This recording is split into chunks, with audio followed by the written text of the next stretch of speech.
किन्नर चुड़ैल। गोरखपुर नाम का एक गांव हुआ करता था। उस गांव में ज्यादा लोग नहीं रहते थे। उस गांव में एक गर्भवती विधवा औरत रहती थी। उस औरत का नाम कमला था। कमला अपने घर में अकेली रहती थी। उसके पति की सारी जायदाद उसके नाम हो गई थी, पर सभी गांव वाले उस औरत को मनहूस औरत समझा करते थे और सभी उससे नफरत किया करते थे। एक बार कमला राशन की दुकान पर खाने का सामान खरीदने जाती है। भैया जी, जरा 1 किलो दाल चावल देना। अरे हाय हाय हाय हाय हाय! अरे मनहूस औरत, मेरी दुकान में अपशुगन करवाने आ गई क्या? हैं? चल जा यहाँ से, मैं कुछ नहीं देने वाला हूँ तुझे। भाग भाग यहाँ से, चल जा, निकल। भैया जी, ऐसा मत कहिए, मैं गर्भवती हूँ, मुझे खाने की बहुत जरूरत है, मुझे खाना दे दीजिए। दुकानदार कमला को वहां से धक्के मारकर भगा देता है। तभी कमला रोते रोते उस गांव के किन्नरों के इलाके में आ जाती है। गांव वाले किन्नरों को उसी इलाके में रखा करते थे, क्योंकि वो लोग किन्नरों को पसंद नहीं करते थे और उनके इलाके में रहने से मना करते थे। तो किन्नरों ने उसी गांव में अपना एक इलाका बना लिया था। जब किन्नर लोग देखते हैं कि एक गर्भवती महिला रोते रोते उनके इलाके में आ गई है, तो सारे किन्नर कमला के पास जाकर उसका हाल पूछने लगते हैं। क्या हुआ बहन, तुम्हारी गर्भवती अवस्था में इतनी बुरी हालत कैसे? तुम रो क्यों रही हो? तुम डरो मत, हम तुम्हें कोई नुकसान नहीं पहुंचाएंगे। तुम शांत होकर सब बताओ कि हुआ क्या है। मैं कमला हूँ, मैं गांव के दूसरे इलाके से आई हूँ। 2 महीने पहले ही मेरे पति की मौत हुई है। मुझे गांव के लोग मनहूस मानते हैं, क्योंकि मैं विधवा हूँ और गर्भवती भी। वहाँ के लोग मुझे खाने के लिए कुछ बेचने के लिए भी तैयार नहीं, जिससे मेरा गुजारा नहीं हो रहा था। कोई बात नहीं कमला, हम तुम्हारा ख्याल रखेंगे। किन्नर लोग कमला को एक खाली घर में रहने के लिए जगह दे देते हैं और उसकी देखभाल भी करते हैं। कुछ ही महीने बाद कमला अपने बच्चे को जन्म देती है, पर अफसोस, कमला बच्चे को जन्म देते ही अपनी जान गंवा देती है। जब सब किन्नर बच्चे को देखते हैं तो बहुत खुश हो जाते हैं, क्योंकि वो बच्चा भी किन्नर ही था। कमला ने एक किन्नर बच्चे को जन्म दिया था। अब इस बच्चे की देखभाल कौन करेगा? हम तो इस बच्चे को गांव के दूसरे इलाके में भी नहीं भेज सकते। और तो क्या हुआ, इस बच्चे की माँ नहीं रही तो हम इसे पालेंगे। अब ये हमारे इलाके में रहेगा, हमारे साथ रहेगा।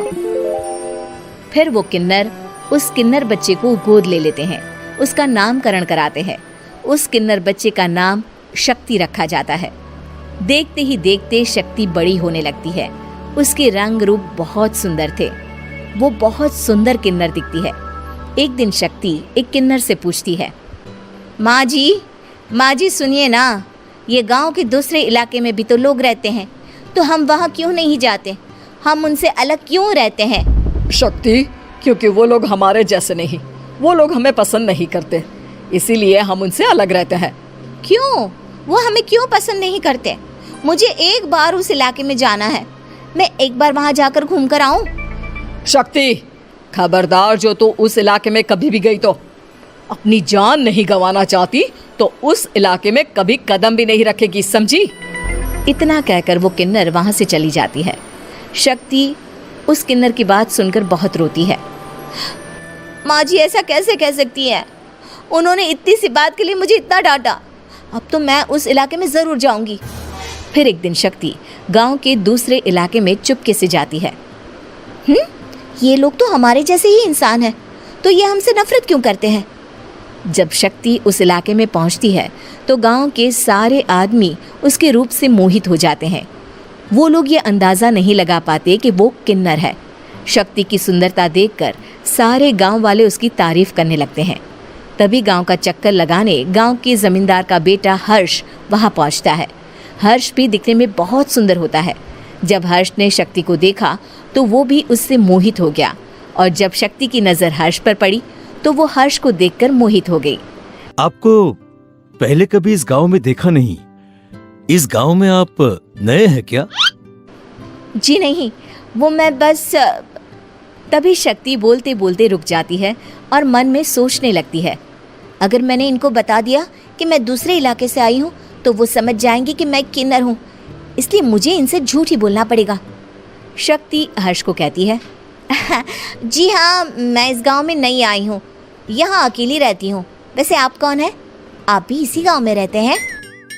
जी हाँ, मैं इस गांव के जमींदार का बेटा हूँ। आपको किसी भी चीज की जरूरत पड़े तो आप मुझे बता देना, मुझे अच्छा लगेगा। ऐसे ही शक्ति और हर्ष एक दूसरे से रोज मिलने लगते। वो दोनों अपने प्यार का इजहार करने एक दूसरे से मिलने जाते हैं। तभी शक्ति का पीछा करते करते एक किन्नर वहां आ जाती है। शक्ति, मैं तुमसे बहुत प्यार करता हूँ। मैं तुमसे शादी करना चाहता हूँ। क्या तुम मुझसे शादी करोगी? हाँ हर्ष, मैं तुमसे शादी करूँगी, पर मैं तुमको अपने बारे में एक सच्चाई बताना चाहती हूँ जो मैंने तुमसे छुपा कर रखी है। तभी उनके बीच में ही वो किन्नर आ जाती है। शक्ति, तेरी हिम्मत कैसे हुई ऐसा करने की? वो किन्नर शक्ति को खींचकर गांव के जमींदार के पास ले जाती है। हर्ष भी वहां शक्ति को बचाने के लिए पहुंच जाता है। जमींदार शक्ति और हर्ष के प्यार के बारे में सुनकर गुस्से में आ जाता है और शक्ति को गांव के बाहर निकालने की सजा देता है। शक्ति ये बात सहन नहीं कर पाती और कुएं में कूदकर अपनी जान दे देती है। जमींदार हर्ष की शादी गांव की एक लड़की से करवा देता है, पर हर्ष इस शादी से खुश नहीं होता। शक्ति अपना बदला लेने के लिए मरने के बाद किन्नर चुड़ैल बन जाती है। अब मैं इन गाँव वालों को नहीं छोड़ूंगी, अब इनसे मैं अपने प्यार का बदला लूंगी। किन्नर चुड़ैल गांव वालों को परेशान करना शुरू कर देती है। एक बार वो रात को गांव के खेतों में पहुंच जाती है और वहां आग लगा देती है। सारी फसल जल के राख हो जाती है।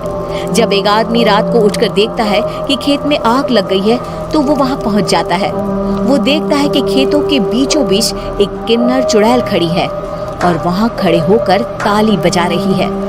गांव वाला किन्नर चुड़ैल को देखकर बेहोश हो जाता है। जब सुबह उस आदमी को होश आता है तो वो सीधा जमींदार के पास जाता है। अरे जमींदार साहब, अरे वो किन्नर चुड़ैल ने मेरी सारी फसल चला दी। अब मैं क्या करूंगा? क्या होगा मेरा? जमींदार चुड़ैल किन्नर का नाम सुनते ही सब कुछ समझ जाता है। अब वो बहुत डर जाता है। उसी रात को जब जमींदार डर के मारे अपने कमरे में सो नहीं पाता, तभी वहां अचानक से किन्नर चुड़ैल आ जाती है। किन्नर चुड़ैल जोर जोर से जमींदार के आगे खड़ी होकर हंसने लगती है और ताली बजाने लगती है। जमींदार उस डरावनी किन्नर चुड़ैल को देखकर बहुत डर जाता है। तूने मेरे साथ बहुत बुरा किया, अब मैं तुझे जान से मार दूंगी। नहीं नहीं नहीं नहीं, मुझे माफ कर दो, मुझे मत मारो। मैं कभी ऐसा दोबारा नहीं करूंगा। अब तुम जो बोलोगी वही मैं करूंगा। ठीक है, मैं चाहती हूँ कि किन्नर इलाका गांव के इलाके से जुड़े और गांव का कोई भी आदमी किन्नर समाज से द्वेष ना करे, उससे नफरत ना करे, नहीं तो मैं सारे गांव को मार दूंगी। और तुम गांव में एक नया कानून बनाओ कि अगर किसी ने भी किन्नर समाज को हानि पहुंचाने की कोशिश भी करी या इनसे भेदभाव करने की भी कोशिश करी तो उनको कड़ी से कड़ी सजा मिलेगी। हाँ हाँ हाँ हाँ, मैं ऐसा ही करूंगा। तुम जो बोलोगी वो मैं करूंगा, पर मुझे जाने दो प्लीज। तब वो किन्नर चुड़ैल वहां से चली जाती है। गांव का जमींदार किन्नर चुड़ैल का कहा मानते हुए दोनों इलाकों को एक कर देता है और नया कानून भी लागू कर देता है। तब से वहां किन्नर समाज और बाकी गांव वाले शांतिपूर्वक रहने लगते हैं।